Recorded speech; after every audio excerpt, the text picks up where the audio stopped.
We're going to focus right in there. Go ahead and take a deep breath. Good. Same thing here. Good. Okay. Being a little stubborn, so we'll go ahead and try to get that a different way.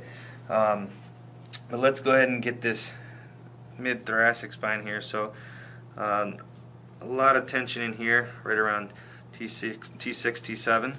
Have the patient take a deep breath and let it out.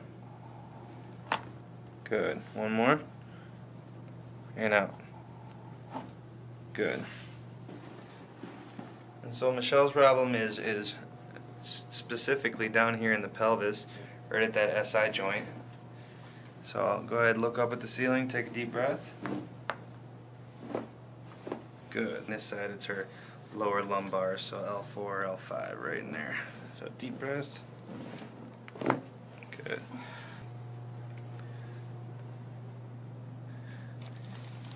Come right in here, just relax that muscle for me. There you go. Good. And then same thing here. Just relax that. Good.